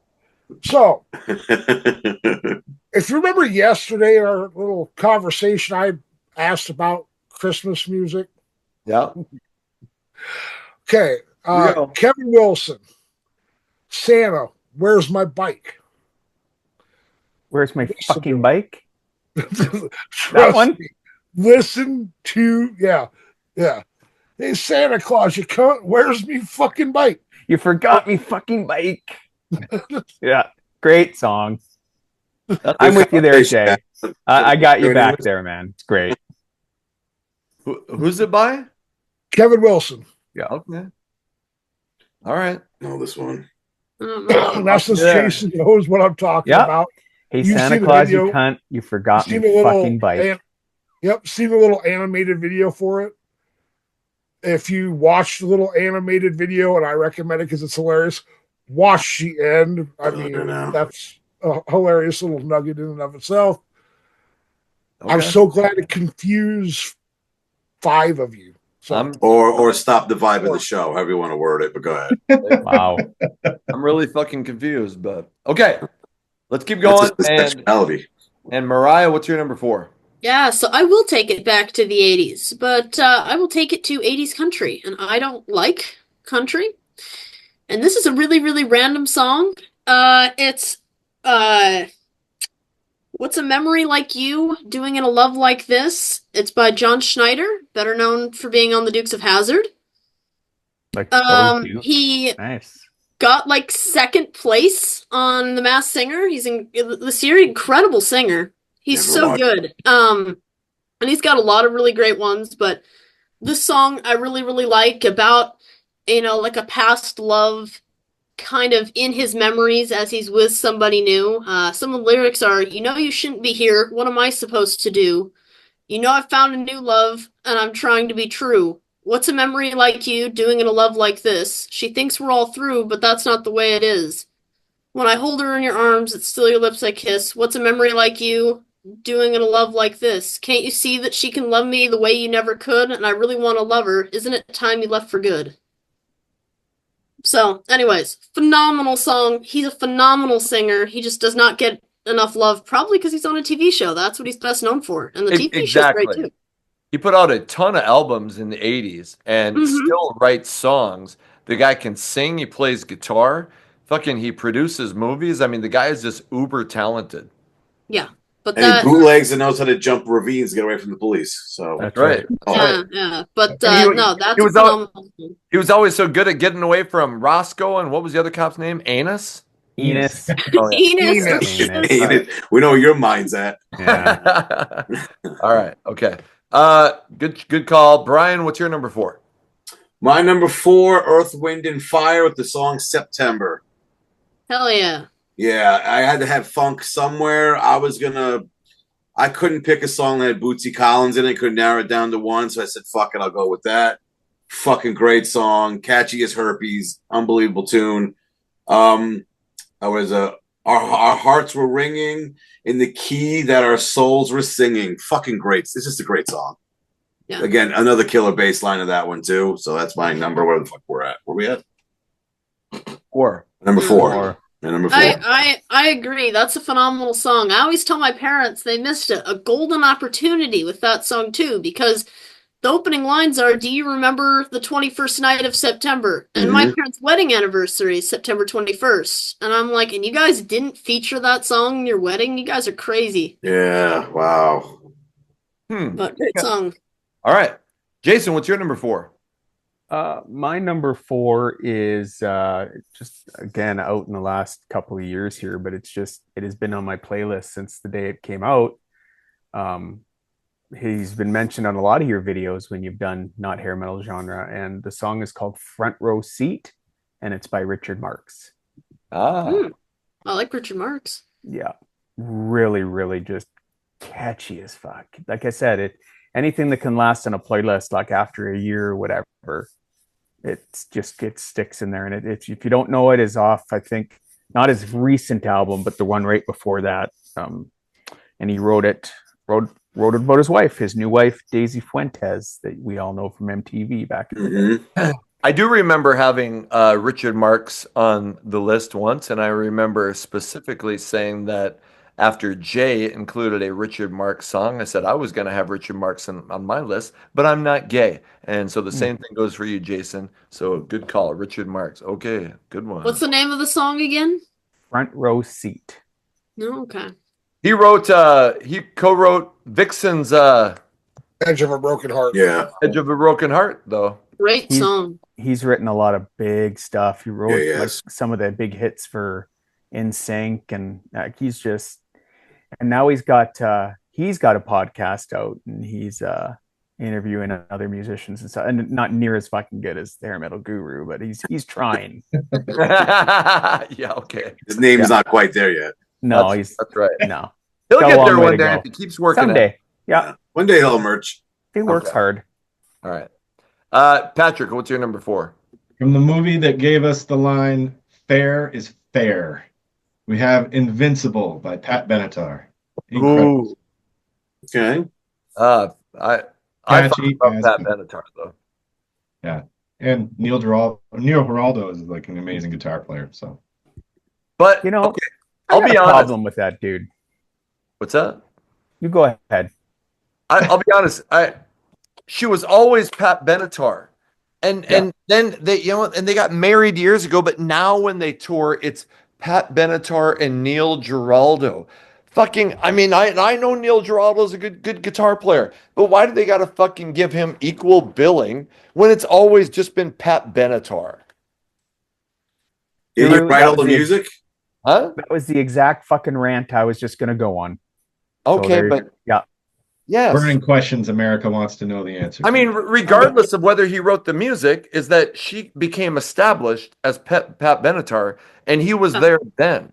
And then they get married, and suddenly he's got to be like, well, let's put my name on the fucking marquee too. I always thought that was. I like how you act like you were there at that conversation. Yeah. He might have been. I might I have been. just slammed my coffee down and said, Neil. Yeah. Neil, it's fucking Pat, okay? It's all about Pat. I know you did a lot of cool shit. All right? Just sit back and fucking collect the paycheck, strum your little fucking guitar, and get off stage, all right? Well, when it comes time when you get Pat Benatar to interview, if it's a fucking package deal, you can straighten his fucking shit out. That's on your right. video. That's right. There, Neil. Give him a what's up. Yeah. Is your name Neil and Bob, or is that what you do? Okay, just kidding. Andrew Dice Clay. I appreciate. That's right. Okay. Patrick, what's your number 4? It was Pat Benatar, Invincible. Oh, shit. Guru, what's your number 4? Shit, I Wait, forgot I was next. Okay. All right. In 1983, this chick put out an album that blew up. It was called She's So Unusual, and it's Cyndi Lauper. And I still love that album. I still love the song Girls Just Want to Have Fun, and that comes in at number 4. And I still, I even like, I like these lyrics. The phone rings in the middle of the night. My father yells, "What you gonna do with your life? Oh, daddy dear, you know you're still number 1, but girls, they want to have fun." And that's just so catchy. And I always just loved her. She was so even back then. I mean, there was a lot of people who were trying to be different, but she was different than anybody. She was unusual. She was so unusual. So unusual. So Cyndi Lauper, Girls Just Want to Have Fun is my number 4. One of the best covers. What was that? One of the best covers. I think that song was a cover, wasn't it? It was. It was sung by a dude. Yeah. That's right. That's right. Interesting. I can't remember who, but it is a cover. I remember Say nobody cares. She made it her own. I remember a few years ago, I don't know, I was just on an 80s kick and learned how to play a bunch of 80s songs on bass. That's a fun song to play. Sure. I'll just throw that out there. It's just It can be a B-side to City single. There you go. Yeah. Yeah. On that album, there was She Bop. I love She Bop's a good fun one to play too. Money Changes Everything. Shit. Time After Time. Wasn't that one, I think? You know I love that one. Oh, fuck. Me too. The Goonies song on that? No, it was on the soundtrack. Oh, that came out later. Yeah. But Time After Time was written by, and we just did a recent episode where I talked about the Hooters, and the guys who wrote this, who were in the Hooters, I think his name was Eric Bazillion. I think they wrote Time After Time for Cyndi Lauper as well. So, oh shit! All right, let's move on to number 3. And Jay, what do you got? The Commodores. I'm easy. Nice. Great. Well, I always knew you were easy, but you like the Commodores too. But he keeps rejecting you, huh, Guru? I'm like, here, take one of these and have a couple beers. A couple beers at a back massage will gay him right up. And he's like, nah, I'm good. I got some goats at home. Asshole. What have you got in Iowa? I don't know what you have there. Faith No More version of that song is pretty rad. Hell yeah. Yeah, it is. Love that part in the middle where he's like, ooh. Okay. All right. Mariah, what's your number 3? My number 3 is late 90s song. I don't exactly. I guess it'd be pop. I don't know. You Get What You Give by the New Radicals. I remember that. That would probably also be a song everyone has probably heard a few times. And that song kicks in and it kicks off the 1, 1, 1, 2, 3, 4. That, and they have like a voice crack at the end, just like that. Wait, how'd it go again? Yeah, and man, that song makes me so happy every time it comes on. I love that song. When I think of it was in an Adam Sandler movie too, because so many of those songs are in Adam Sandler movies. I think it was Click. I think it was in the credits of Click, which is one of my favorites. I love that movie. I don't think I saw that one. Oh. It's a phenomenal movie. It's a little different from what he usually does because it makes you sad. Like it's doesn't play a depressing. goofy character. I mean, he's goofy, but you will cry like a little bitch at the end of that movie. Yeah. It's a sad movie, but it's great. It's great. I watched it for the first time, and Dad's like, "All right, so we need to watch this every year because there's a lot of good reminders in here about how to live life." So, That song, Um, another song that came out at the same time or right around the same time that I remember and almost made my list was Harvey Danger Flagpole Sitta. Oh, that's Oh, that's a yeah. good one. That's a good one. Yeah. Didn't make but almost made my list. So. But yeah, you get what you give. If you don't know that one, phenomenal song. All right. Brian, what's your number 3? My number 3, so many of his songs I like, had to put him somewhere. I'm surprised no one mentioned this guy before. I went with one of his more popular songs, Eat It by Weird Al Yankovic. Oh, I was when we were focused on weird shit, it was gonna be anything by Weird Al. I mean, That's there's so many song. goddamn songs by him. Oh, I yeah. went with one of his more popular ones. Where the hell's the fucking lyrics I got here? Why are you such a fussy young man? Don't want no Captain Crunch, don't want no Raisin Bran. Well, don't you know that other kids starving in Japan? So eat it, just eat it. Fucking lyrical genius, this man. Yeah. You know, honestly, he should be in the Rock and Roll Hall of Fame. I agree. Totally agree. Yeah. Totally agree. I mean, a few years back, me and my son were watching. He was like, what, 7? Just still laughing at the videos. It's just fucking hilarious. He played Winnipeg a couple years ago, and my buddy that lives next door, him and his kid went. He said it was probably one of the best shows he's ever seen. And he sells out wherever he goes. It was sold. Yeah, it's sold out in like hours here. Yeah. You got to salute Weird Al. Totally. You absolutely do. Okay. Jason. You know, and sorry, I was just going to say, like, I remember an interview with, it was either Grohl or Cobain or one of the Nirvana. They said like that was one of their things when they knew they made it. Yeah. Oh, when well, Weird Al asked them if Cobain they could do it. Yeah, that's when we knew we made it. Yep. I almost put that song on the list. I almost had that one. Oh, such good. Anyway, my turn, right? Okay. Yep. Number 3. My number 3 is it's an 80s pop song that I didn't put on the 80s episode, but I love. It's called Two of Hearts, and her name is Stacey Q. Ooh. Yep. Catchy as shit. Yeah. And I like that song. She was really nice on the eyes too. Sure. Yeah. Totally. Yeah. Love that tune. So that's my, what are we, 3, 2, whatever. I don't know. 3. We got 3. It was 3. I always starts thinking about Stacey Q or whatever, and then pretty soon he's going to go blank, and you're not going to. Yes. 3 seconds later, he'll be back with his number 2. I will say I'm only wearing one sock right now. Smoking a cigarette.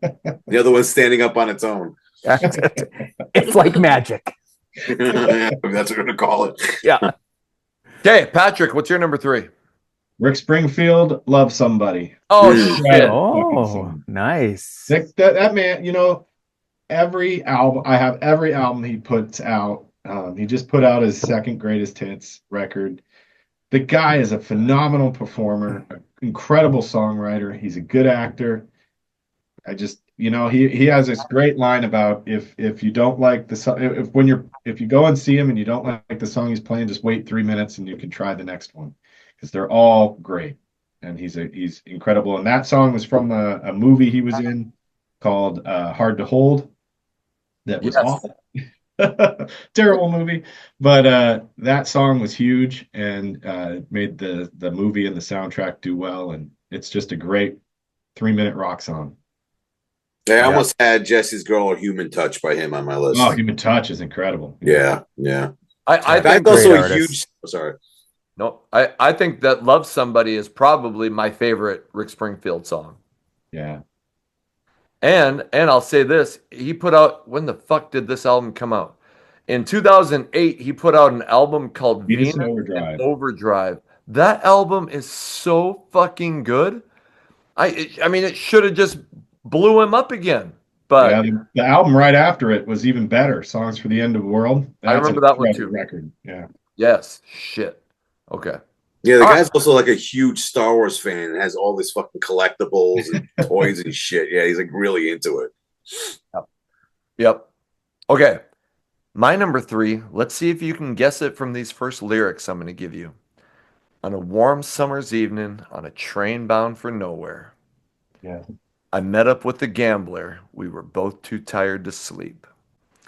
It's Kenny Rogers, the gambler, and I think Kenny Rogers does not get talked about enough. And he wasn't the songwriter. Other people wrote his shit.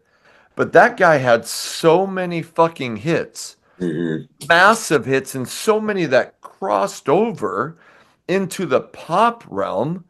And I mean, I could have given you a ton of Kenny Rogers songs, Coward of the County, fucking Lady. So fucking the Six Pack. Do you remember the movie Six Pack where he's like a race car driver? Yeah. Brewster Baker. And oh god, that's a good movie. And all these kids, Anthony Michael Hall, like end up becoming like his pit crew. It's fucking funny and it's just kind of a heartwarming comedy. But the guy did a bunch of movies, but so many damn hits. And I think The Gambler is it's probably not a surprise because I feel like everybody probably loves The Gambler, but just that's it. It's an old country tune that was massive and I love it. So it's my number 3. Great song. He played at my college. I think I was a freshman, and 1968? packed out the place. But students were upset because a lot of the locals went to go see him, and a lot of the students didn't. But my friend worked security, and he said like women were passing out. They were so excited to see this guy, like just enamored with Kenny Rogers. And it's like 90, 91, whatever. But yeah, he said it was just the place went nuts for him. I heard that same thing happens when you do your station head show. Yeah, it's so awesome. I pass out. This is it's the tracks are so deep, like your ass. But, Yeah. Usually, yeah, whatever. Okay. All right. Next one. Who's next? Next, who's next? Okay, we're on to our number 2s, and Jay, get us started off. Oh, and I got to say, my top 2, you guys are just fucked because they are. Dude, my list is killing all your lists. My top 2 is incredible. All your lists drop to their knees and bow to mine. That's how fucking worthy mine is. I had The Gambler on it. Nobody can deny. I had Pizza Death. Move on. I had Frank Sinatra. Nobody's ever even heard of Pizza Death before this episode. The Bee Gees. Okay? But then everyone will after this episode. So that's right. Checkmate, my friend. Okay, Jay, what's your number 2? Carl Douglas, Kung Fu Fighting. Nice. God damn, nice. That's a good one. Okay, aside from being an awesome song, yep. We got to rewind some years, late 90s. I'm at a club out in Clinton. It's on the Iowa-Illinois border to see Cinderella. And there was this band opening called Cheese Pizza. Ironic name considering Brian's earlier pick involving the lovely Italian food. Rise of the Anchovy. This band is 2 younger guys, 2 old guys. The old guys are wearing leisure suits. The young guys are wearing lingerie. And they covered Kung Fu Fighting. They did it in like almost a hair metal style. Fucking awesome. But great song. You ever see the movie I'm Gonna Get You, Sucker? Oh yeah. The character Kung Fu Joe, he beats the shit out of like 4 cops to that song. I haven't Makes seen sense. Such a great movie. It's hilarious. All right. Okay. I do remember that song, Kung Fu. Hey, surely not everybody was Kung Fu Fighting. They were, though. Depends. They were. That depends. Okay. All right. Mariah, what's your number 2? Yeah, my number 2, taking it back to the 70s, is Cats in the Cradle by Harry Chapin. I don't know how it's pronounced. Harry Chapin. Chapin. Yeah, wonderful song. Absolutely love it. It's sad, well written, great song. I like that original version better than the other Joe version. Yeah, me too. Yeah, me too. But I did like the Ugly Kid Joe version. It wasn't bad, but I have more connection to the original version because I remember my dad singing in the car when I was younger. Yeah, so it is what it is. My whole list could have been shit like that 70s fucking like I don't know singer songwriter shit. Yeah. Also, your whole list could have been good. So here we are, though. My whole list is I can just tell that you're like fucking. Okay, I better say some shit and make him feel bad because obviously, I'll just go through my list again and just bask in its glory. Yeah. The fucking Temptations. I had fucking Kenny Rogers, The Gambler. Oh, all right. Let's move on to Brian. What's your number 2? My number 2, it appeared a lot in one of the all-time best sports movies ever, Slapshot. It is, but right back where we started from by Maxine Nightingale. Nobody knows this song. Awesome. See, that's why your list is in fucking last place. Wow, how do you not know this? Okay. Oh my god. What the hell is the fucking I just had to lyrics? reaffirm that you have no chance of winning. It was right there. Right. Okay. Okay, Avril Lavigne. But when you first came my way, I said, I showed this. I said, no one can take your place. And if you get hurt by the things I say, I can put that smile back on your face. Great fucking song. You guys ever saw Slapshot? Fuck, I've seen dude, it. I'm Canadian. Yeah, come on. We watch it every Friday afternoon. It's in Canada. The movie. It's when heavily Reggie played in the movie. It's when Reggie and his wife are dancing, right? Yes, and it also Yeah. plays at the end of the parade, right before the Exactly. Yes. They of they course. watch it when the government's not trying to convince them to kill themselves. credits. It's part of the citizenship test here. You got to drink a case of beer and And fuck recite a 5 moose. quotes from the Slapshot movie. And then And you it's got to be Labatt Blue, doesn't it? yeah. Okay. All right. Is it Labatt or Labatt's? Labatt's. Labatt's. Okay. All right. Okay.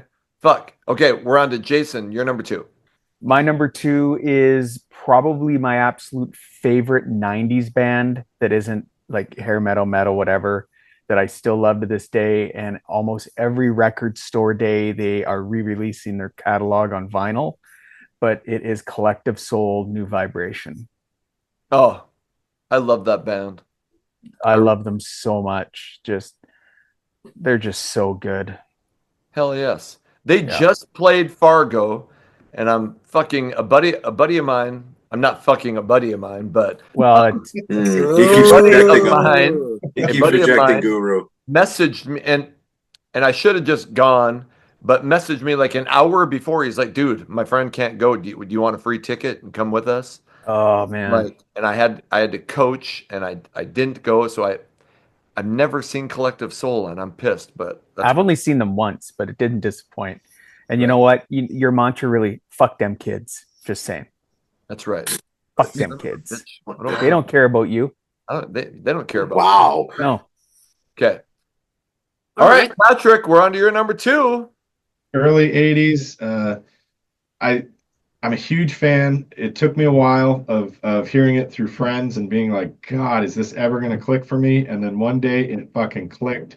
Song's been in a million different movies. How Soon Is Now by the Smiths. Love it. Mm-hmm. Fucking epic song. You what? Don't know it. You would have. You do. Trust me. Put it on. You know it. Yeah. Yeah, you know it. Okay. By this, How Soon Is Now? How Soon Is Now by the Smiths, which is Morrissey. You know Morrissey? Yep. He's the singer. Yeah. Yep. It's their biggest song. Okay. Great one. I'm sure I know it. Okay. All right. Well, obviously, you guys are fucked because coming up next, I have a little fucking ditty from 1970 and not a P Diddy by a guy, and he's a fucking Canadian, I think. Gordon Lightfoot. Yeah, he is. Yeah, he's Canadian. Yeah, he's Canadian. The song "If You Could Read My Mind," and I shit you not, I think this might be the greatest lyrical masterpiece of any song ever. I damn near wanted to get that song tattooed somewhere on me. So I'm going to give you some lyrics. And before I get to him, there's actually a really, because Gordon Lightfoot, he's got to be fucking in his 80s now. But there's a really good documentary, and I think it was free on YouTube about Gordon Lightfoot. Anyway, check out these lyrics. If I could read your mind, love, what a tale your thoughts could tell. Just like a paperback novel, the kind that drugstores sell. When you reach the part where the heartaches come, the hero would be me, but heroes often fail. And you won't read that book again because the ending's just too hard to take. Oh, I got goosebumps right now, and I wish I could have sang it because it means so much more when you hear it.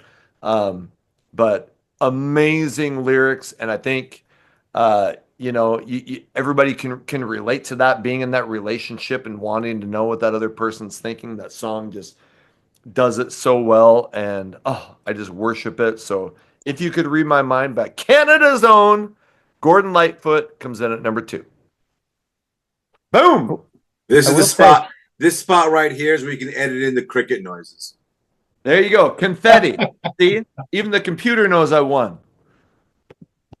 Yeah, shittiest list of the night. No, hey, the silence is because I read those fucking lyrics and everybody was like, I'm gonna need a minute just to think about what just happened in my heart. Okay? I don't know. Halfway through, I was like, he's still going.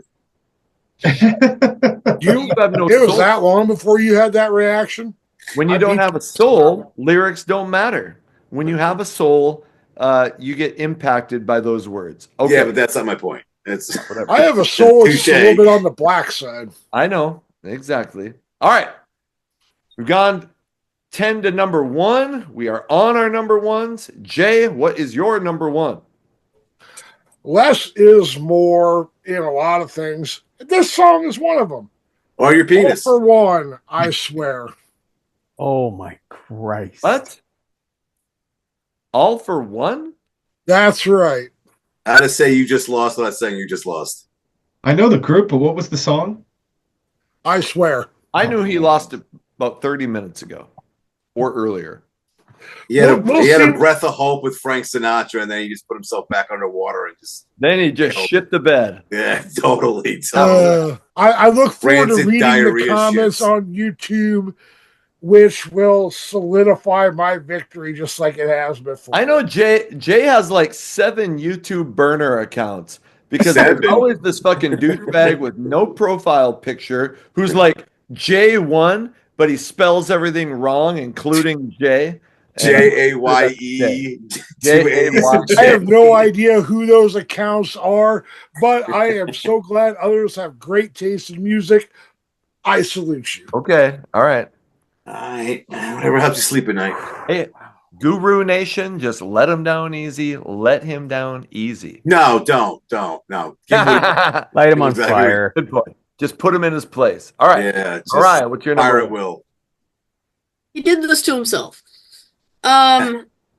So my number 1, these guys are my first concert. Actually, they were headlining my first concert. It was 10 bands for $10, which was a great deal. And Christian band, which people know I like Christian music, but being a big hair metal fan, that being my favorite, people really wouldn't expect that. And it's the band is Mercy Me, and the song is their most popular one, I Can Only Imagine. I love that Mercy Me. That's a great song. Yeah. It's a beautiful song. He wrote it right after his dad, who was abusive and he had a bad relationship, died of cancer. And hilarious. Imagining kind of, trying to. I can only imagine what he's seeing, and I hope we'll end up in the same place one day. But I can only imagine what all that looks like and what heaven will look like. It's a gorgeous song, great band. It was a wonderful concert. So, yep, that is my number 1. I love that. You song. guys love your depressing lyrics. God. Right. Right. Because we have it's hopeful at the end. It's like how beautiful everything is. I get that. No, I understand. I'm not saying that, but and that song and that story got turned into a movie called I Can Only Imagine. And it's really good. The movie was pretty good. Really good. Okay. Brian, what's your number 1? Well, speaking of soul, I had to go Motown.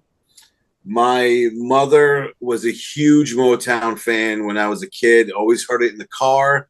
She loved the Supremes, was a Diana Ross fan. So I had to go with Can't Hurry Love by the Supremes. Great. An amazing song. Motown tunes are incredibly awesome. And James Jamerson is a bass god. Every bassist should worship at the altar of James Jamerson. Yeah, talk about no soul, thumbs down to Motown. Okay, right. No, Brian, when you said Motown, I immediately thought, oh, here's where Paul Stanley's Soul Station comes in. No. Oh, God. No. Like the good stuff. Okay. All right. Gotcha. Jason, what's your number 1? Sorry, I'm going to channel Ryan because he's not here. An honorable mention for me because it was my first drinking party song when I was very underage with alcoholic parent. But long story. Anyway, the Irish Rovers, Wasn't That a Party? That's my honorable mention. Just look it up. It's fucking great. I think I know that song. It's great. So, but my number 1 is another Canadian band that you all know, but it's If I Had $1 Million by Bare Naked Ladies. I know that one. love that song. tune. Yeah, that was their first single off their first release. I mean, they covered a Bruce Cockburn song, "Lovers in a Dangerous Time," but "If I Had $1,000,000," it is an absolute staple of their concerts, and it's just a great song. It's great if you Americans don't know it, look it up. It's a great tune. Well, we'll probably like it more when you become our 51st state. Yeah. Uh-huh. Be one of our songs. Like I said, I'll stop apologizing. Get me my welcome AR-15. It's all good. You don't have to wait on any lines. Just shoot your way through the first. I guess. Yeah. I remember Bare Naked Ladies blowing up when the song "1 Week." Is it called "1 Week"? Yeah. That song blew up. Yeah. 1 Week is actually in my honorable mentions. Sure. That's it. Yeah. Barely. How they broke big in the States was Jason Priestley on 90210, because he was a fan and got them their music in the show. So that's kind of how they broke in the US. He directed their videos too. Yeah. Yes, you are. Look at Patrick. Okay, Well, Vermont. He's practically shit. Canada. Him and Brian are practically Canadians. You're all up there, whatever. The reason Patrick ended up on the channel is because he would like comment on videos with shit that I'm like, fuck, I didn't know that. I mean, the guy just fucking knows his fucking hair metal and his music. So I'm like, dude, you gotta start your own channel or something, because Well, I've ascended to the top of the list here. That's right. That's right. Here he is. And speaking of Patrick, what's your number one? So I'm that asshole that also has a 1 and a 1A. My 1A is a group that I guarantee you nobody probably knows. They're out of Texas. They're called the Panic Division. They're fucking amazing. And they put out an album a few years ago, and the song "Touch" is amazing. So that's my 1A. But my true number one, if you grew up when a lot of us did in the I was born in 78, so we grew up in the early 80s. We had at least one parent that just played this guy's music all the time. This song gets covered all the time by people. Amazing songwriter. We lost him way too early back in 1996. John Denver, "Rocky Mountain High." Great tune. Yep. It's really a tragedy that he's gone. His music was just amazing. So, hell yeah, great tune, Patrick. And I do know Panic Division from Texas because they opened for Flicker Stick. Yes, they did. Yep. Panic Division is killer. There's another Flicker Stick lover there, Guru. Are you ready? Jason and I are massive Flicker Stick fans. I like Flicker Stick a lot. They're fucking great. So yeah, that's my hat actually. Flicker Stick. Oh no shit. Yeah.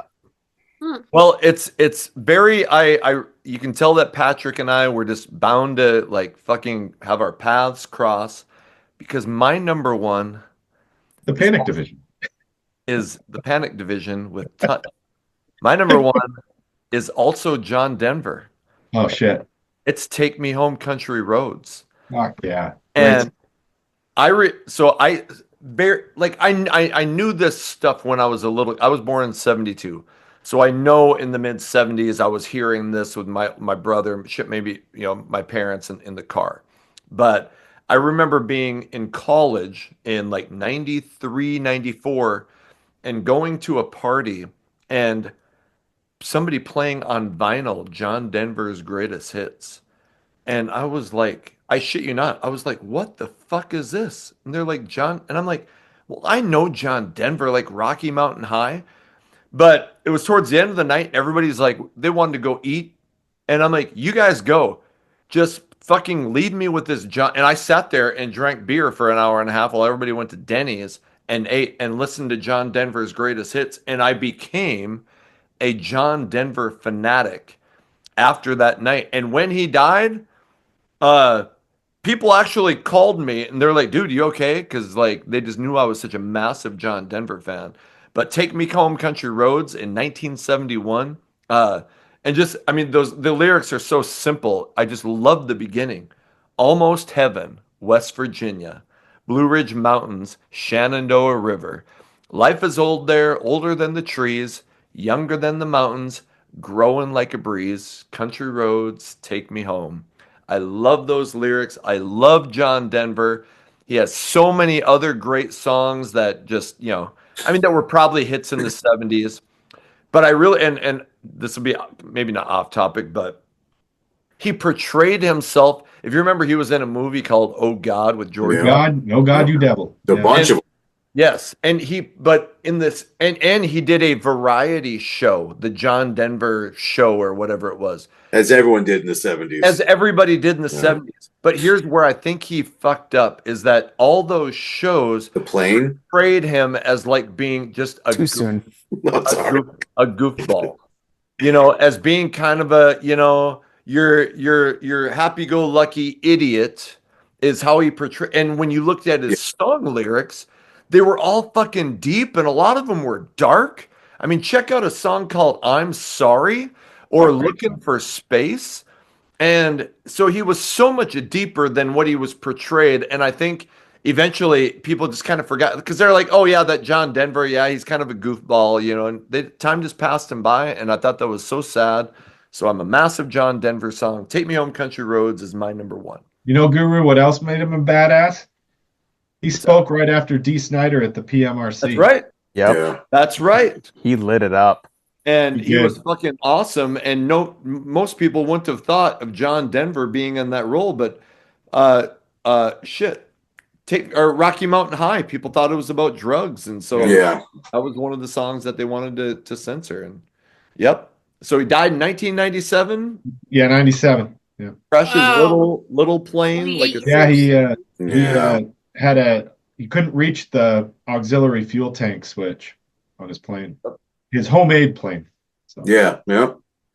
So, and with John Denver and fucking Gordon Lightfoot and Avril Lavigne and Cyndi Lauper, you're in last. Obviously, I'm number one.